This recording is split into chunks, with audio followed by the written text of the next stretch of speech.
Welcome to the second part of KvK Crash Course. So if you didn't watch the first part, I'll provide a link in the description, but in today's video we're going to be covering the basics of combat. Whether that is defensive tactics, offensive tactics, controlling the field, and just anything that involves creating an advantage for you, your alliance, your kingdom, and your camp. But without further ado, let's get started.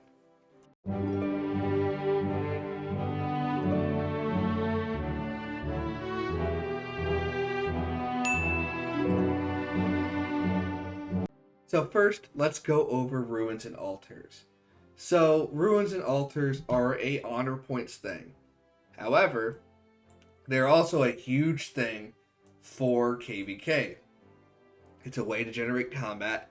It's a way to feel out your enemy's force, and it is a way to generally create a good fight and to be able to keep the pressure.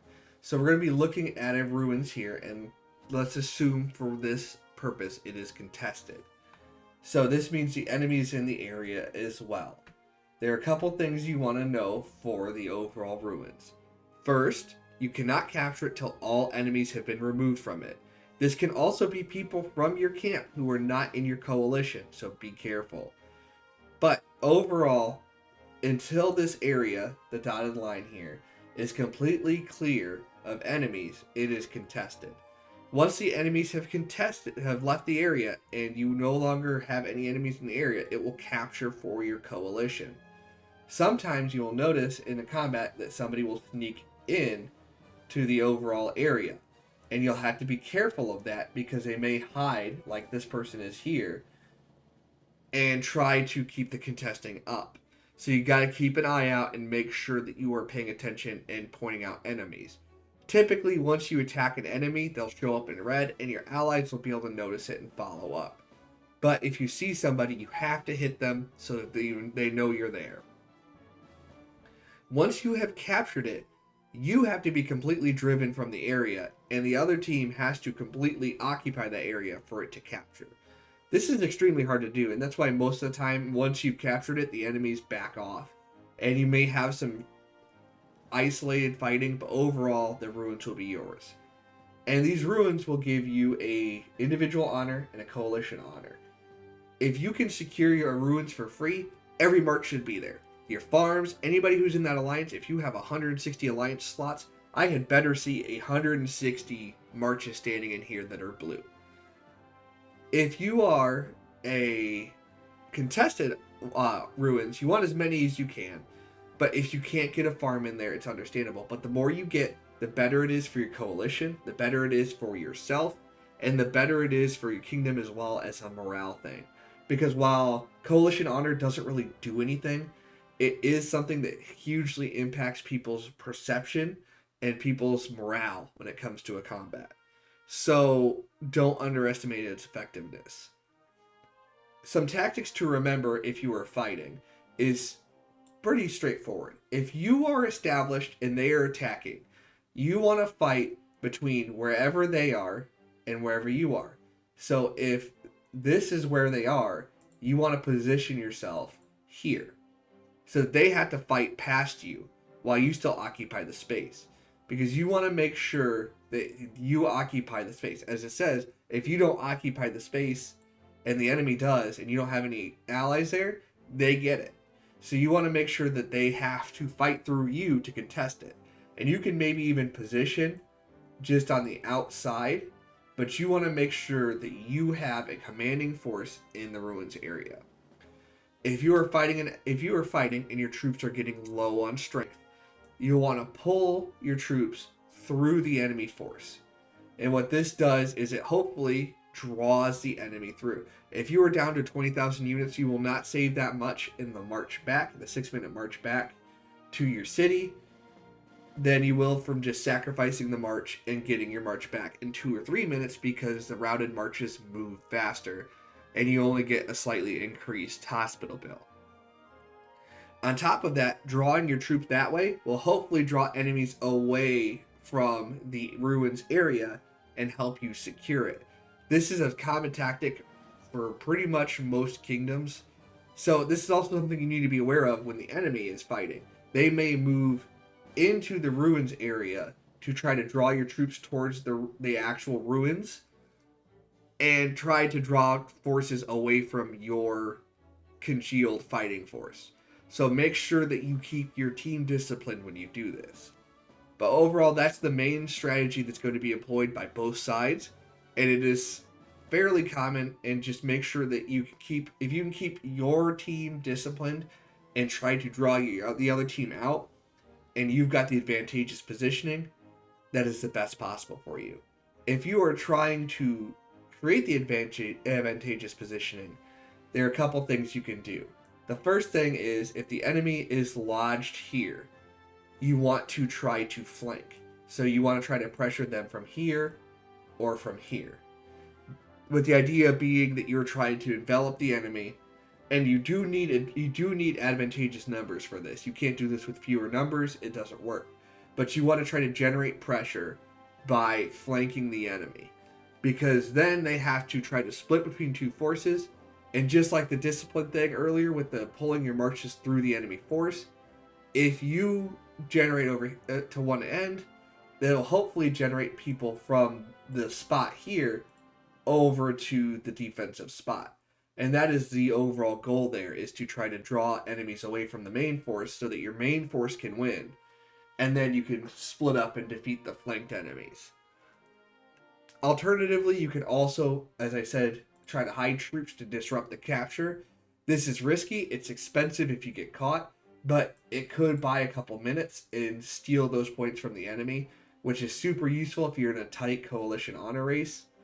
But it also is something that just kind of helps generate an opportunity, because if this march is still alive, you can then push more marches into here. And what you'll see towards the end possibly is if the enemy can't quite gain control, but they want to deny the enemy that, they will keep sending single marches to different areas and trying to force the enemy to chase them around the ruins, with the goal of just trying to buy as much time as they can. It is not a terrible idea. It does become pricey if you lose your marches, but it does deny the enemy crucial honor points, and it can be something that really frustrates your enemies. Next, we're going to talk about general combat expectations in KvK. With KvK, combat is going to be near constant after the first couple of days. Once your Zone 5 starts, until one of the people have conceded, whether it's your camp or the opposing camp, you will be in combat, and it will be happening over and over again.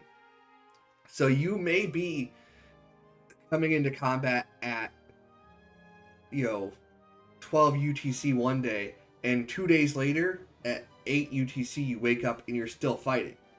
So this is very much a marathon thing, meaning you need to find as much available time as you can in reality. And whether that's filling rallies whenever you can, garrisons whenever you can, even if you can only be slightly active, you want to be active as much as possible. And you're going to expect this combat takes near constant for most of the KvK. You will take deads. It's not a matter of if. If you are doing what you're supposed to do, you will be taking deads. The Hall of Heroes is wonderful for this because you get half of your deads back. Meaning if you put up 1 million deads, you get 500,000 troops back at the end of KvK. It's a great utility. It helps keep, the rally and garrison players topped off, because you will lose a lot of troops as a rally and garrison player. And this is a way to recoup some of those losses and keep yourself going. It also means that you're going to gain half of your lost power back at the end of KvK. So if you're at 80 million and you're down to 70, chances are you're going to jump back up to 75 when KvK ends. So deads are to be expected. A lot of field fighting is to be expected. And overall, combat is going to wane and wax. You may be in an advantage at one point and a disadvantage at another, winning at one point and losing at another. As your active time goes down and maybe the enemy's goes up because your team is sleeping, you may lose ground, you may gain ground. The game is constantly in flux, and you have to remember that as a player, because as much as it may stink to lose your gained area, you can then gain it back again. And at the end of the day, it is a battle of wills and a battle of wits. So if you can generate the better pressure and the better overall ability and strategic advantage, you are much more likely to succeed in the long run, and it is much more likely to guide you to victory. But it also takes the dedication to keep fighting and keep struggling, because you are not going to always be successful in a rally, in a garrison, in your field fight. And the ability to regroup and try again is something that you need to keep at the forefront of your mind, because the only way you lose is by conceding defeat. So if you keep fighting, you can keep playing, and you can keep turning it around. I've seen so many defenses where we've lost 1 flag, 2 flags, 3 flags, but once you dig in, that 4th flag stays in. And then you start pushing back, and maybe you have allies coming from a flank, and overall just better coordination. So stay together, communicate, and make sure that don't be afraid to lose ground. Don't be afraid to lose troops, because it's KvK. It's what they're there for. And as much as I love having as many troops as I can have, at the end of the day, they're there to accomplish a task. And it's a disservice to your kingdom. It's a disservice to yourself. It's a disservice to those troops to not give your all and try to help. So don't be afraid of those losses, because you'll get half of them back. And it doesn't sound like a lot, but it is significant. Next, let's talk about positioning. So positioning is very important to the success of your rallies, your garrisons, your field presence. And it's really pretty straightforward the more you think about it. So let's consider this flag right here, our front. And this is the enemy front that we're going to be combining and fighting. So overall, your goal is to try to overwhelm this position from the position of your flag. And there are a couple ways to do this. First thing is really crucially positioning. So this flag area that is the front, where the sheer mass and majority of the combat is going on between your flag and the enemy's flag, your garrison leaders and your rally leaders should be there first. Those spots should go to your garrison leaders and your rally leaders. Even if you have somebody who's 150 million power, if they're not a rally or garrison leader, it should go to the rally and garrison leaders first. The reason for this being, the sooner you can switch out troops and the sooner you can switch out the rally leader and the garrison leaders, the more pressure you create on the enemy when you're a rally leader, if you can churn out rallies constantly. And the stronger your defense is as a garrison leader, if you can keep your defense constantly refreshed. Whereas if you are down here and a 45-second march away, it leaves windows and vulnerabilities for the enemy to attack. So the closer your rally and garrison can be to the front line, the better. Once you get past your primary, your secondary, and maybe even your tertiary rally and garrisons, the area surrounding after that, about 15 to 20 seconds march away, should go to your bigger players. The bigger players have more troops to fill more rallies, to fill more garrisons, and it makes it easier to keep them reinforced and topped off. So it does the same thing. Strengthens your defense, increases the pressure of the rally. Once you get past this area, once you get to the 30 to 45 second range from march from your front, you want good field players, you want people who have good capacity and can fill if needed, and you want anybody who's going to be active very, very often. Because it's 30 to 45 second range, you don't sacrifice a lot of march time. You give the front line to the garrisons, you give the second line to the people who can fill them, and then the field players can help generate pressure by overwhelming the enemy flag location or pushing the enemy out of your flag location and helping your defense be able to set up better.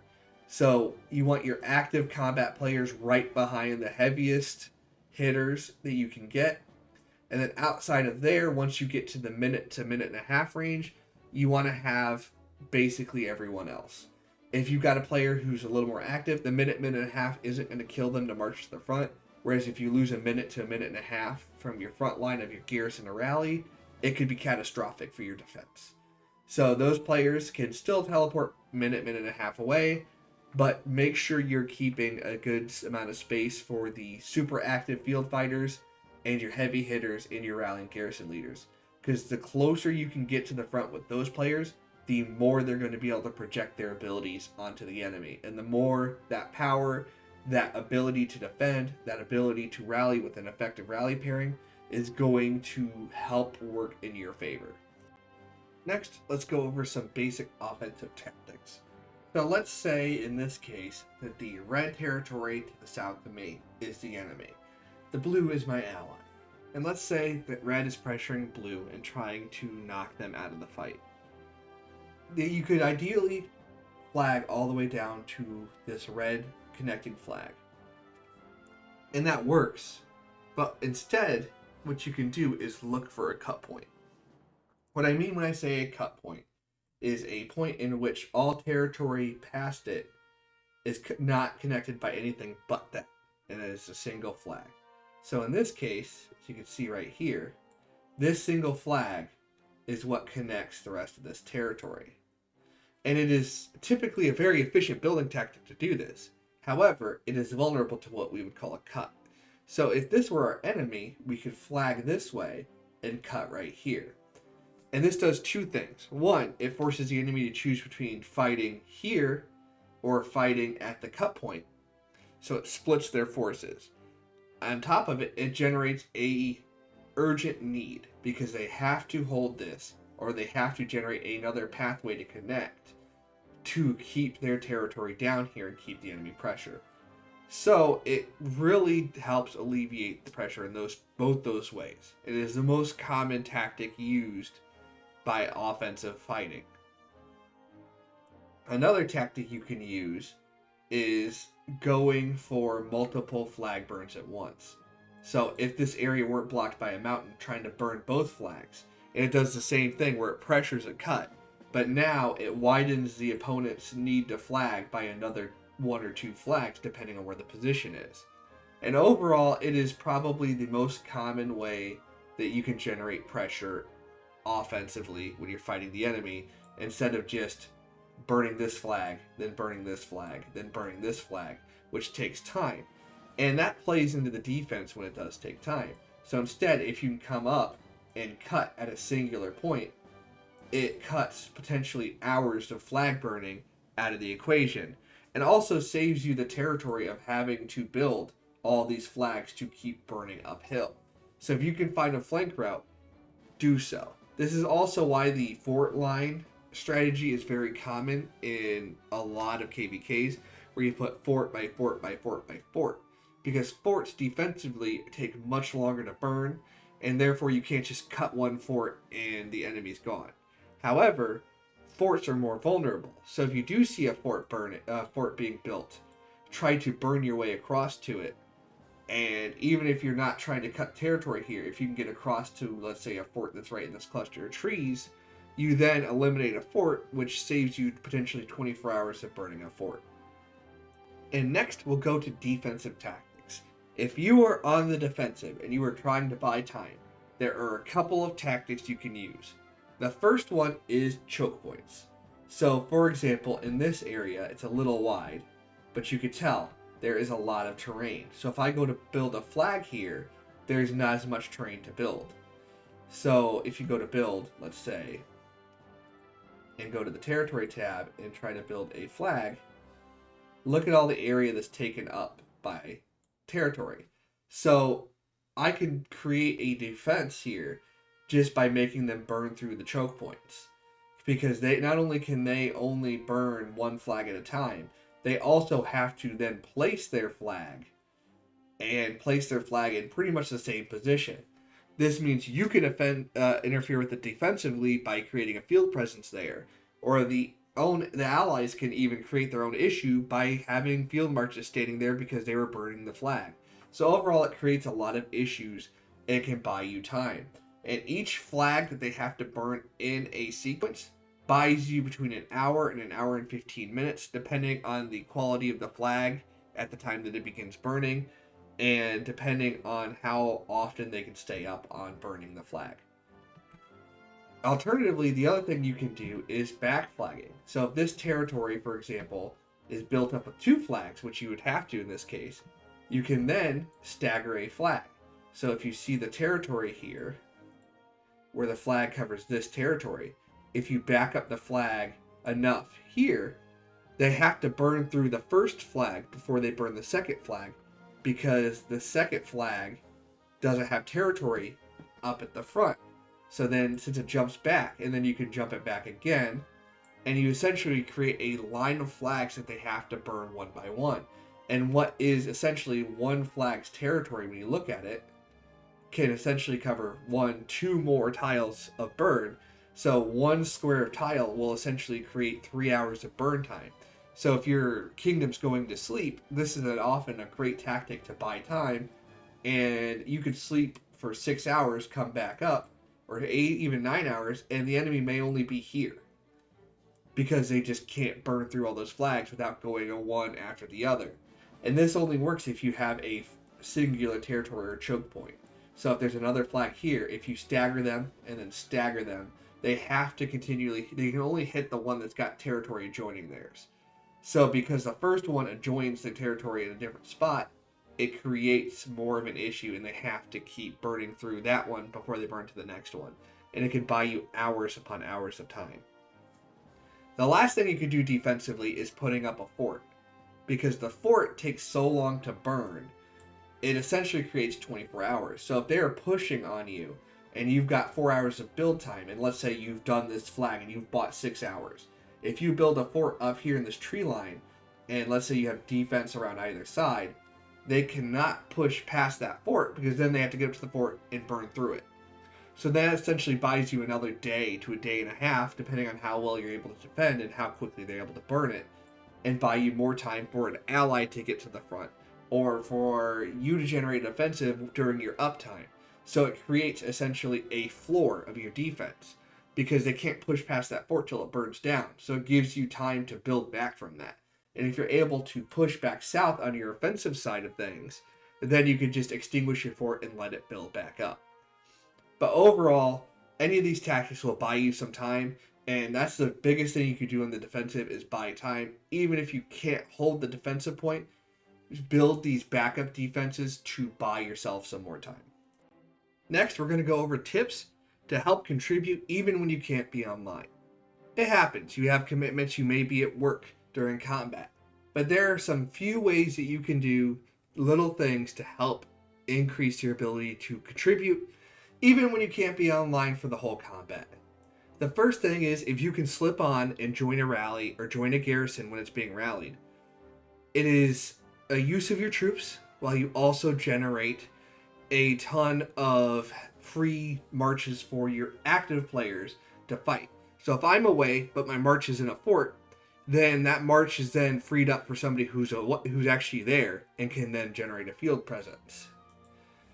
The other thing I recommend with this is if you are trying to defend a fort, such as this one, if you want to, for example, let's say you have a cavalry defense, you can then send a cavalry march to the adjoining city. And then when you do get online, if the fort is missing troops, you just reinforce. And you can just reinforce them from the adjoining city. And it's just that quick. You can log on, send them in, and you're good to go. Now you've contributed to your defense. Now you're helping your allies. And you can still do whatever you have to do. Alternatively, you can do the same thing with rallies. If you know that you have a rally leader who is going to be running rallies every single fight and he wants archers, then you just send an archer march to their city. And then even if you can't make the first rally or the second rally, whenever you log on, if he's about to start a rally, you just join the rally, you're instantly in it, and you're good to go. And the only thing is you just take up a march. But if you're not using those marches already, it's not a big deal. If you have a bunch of teleports, you could even just use a teleport to move yourself into this area, assuming it was open, and drop a march into each of these cities, and then teleport back to safety if you know you're not going to be able to fight. That way you don't take up an active spot. You get to have all your marches up there, and you fill 3 rallies, fill a garrison, and go from there. What I recommend is you use at least 2 marches for rallies and 2 marches for garrisons. So if you know your primary rallies are going to be archers, 2 archer marches, or archers and calves and archer and cav. And whatever you happen to be using on defense, keep 2 marches of that as well. The 5th march you can either keep for yourself, make a field march so that if you do get online you can help with the field presence, or you can make it as 3rd march for either rallies or garrisons. But this way, when you're away, your troops are in the area and you're able to jump on and quickly help, and then if you have to jump back off again, you jump back in the city. If you are going to be away for a significant amount of time, what I recommend is you pick a city 2 or 3 cities back. So instead of this city, I would put a march in this city, even though this is the rally leader. Because then the rally leader's city can be used by more active players who are closer to the front to protect their field marches or to be able to join rallies more readily. But other than that, cities are your friends. And even if you're away, you can just jump in a city. The only thing is, if you are one of these cities and you're getting reinforced, before you go back to safety, if you're going to leave, check your alliance center and make sure nobody's there. It takes a couple seconds, send them back. Or if you know they're not active, or you know they're, maybe they're in zone 4 when you're in zone 5 or 6, just go ahead and take them back with you. It's better to do that than to send them through an enemy while they're away and just lose all their troops. But if they are right next to you and they have a march in your city, like if Iron Wolf here has a march in my city, I would just send it back and then teleport to safety. Because then he's not losing a whole march for the 20-minute march back to the front, and he is able to continue contributing. So when you are going to be inactive as well, this is where it goes in. Teleport to safety. You can still leave your marches in nearby cities if you've got nearby cities, and you can just put 1 in each city, teleport to safety, and then if you want to keep helping, or you want to maybe till all your marches are defeated, then you're good to go. You don't have to wait for them all to be defeated and then teleport back. Because then the march time of them returning is just going to be while you're away, and you get the maximum efficiency. If you use them in rallies and garrisons, it takes the strain off of the active players to fill those rallies and garrisons as much, and you're getting to contribute while not being super active in the game. So it is super useful, and I highly recommend it because it is a great way, especially if you were really busy or you happen to have an unfavorable open time for a KvK combat where you are at work or you are at a social event where you can just hop on, quickly help for 5 minutes, and then get back off without having to use a teleport, without having to try to figure out where to go. If you can keep a troop near the front, you can always help a little bit. And like I said, just if you're going to be gone for a larger amount of time, just put yourself further back from the front so you're not taking that space away from your allies doing the same thing. Last, but certainly not least, let's talk about healing. You're going to be doing a lot of healing in KvK. You're going to have troops that die, but you're also going to have a lot of troops that get wounded. And when they get wounded, at least you get to get them back through healing. So here are a couple tips to just really maximize this time. The big thing is for ruins and altars, if you're not overflowing your hospital, just save your healing and do it slowly. So for ruins and altars, you'll have a fight and then you won't have another fight for 2 or 3 days. So use that time to your advantage. An empty hospital does nothing for you if you don't have combat to fill it back up. So if I've got 50,000 units in a hospital, I don't have combat for 2 days, I will never use speed ups. Just because you can naturally heal it over that time, then jump in. And let's say, for example, a fight spontaneously breaks out. Then you hop on, heal it, use the speed ups, and even then you saved a significant amount of speed ups between whenever you started your healing and whenever the fighting started. So this is a huge thing that can save you a lot of speed ups that I think is not really understood well. And this also goes good for the tech. If you were going to be getting the reduced healing cost for T5 troops, you all of a sudden have reduced that by maybe 2 or 3%, which doesn't sound like a lot, but it saves you some resources. But what I'll instead do is heal in bursts that take an hour and a half, or just a little bit over. An hour 33 is perfect. Because you can get up to 30 helps, each of which will reduce the healing time by 3 minutes. That means 3 times 30 is 90 minutes, an hour and a half. So, and then that gives 3 minutes for your allies to hit the help button 30 times between your whole alliance. And then you've got all your troops ready, and you rinse and repeat. And you can do this several times a day and get a lot of your troops back. But once you have reached the limit of where it stops working as effectively, or you need to step away, what I recommend you doing is actually setting your time, your troop healing, for about 33% longer than you're going to be away. So if you're going to be away for 12 hours, set it for 16. Because what will happen is, the other thing where it comes into play is if it's more than 3 minutes or 1%. So if the 1% is more than 3 minutes, you reduce the 1%. So it's not quite 30% that you reduce, because the way the math works, it's a little weird. But what you could do is essentially cut a quarter of the time off when you look at it.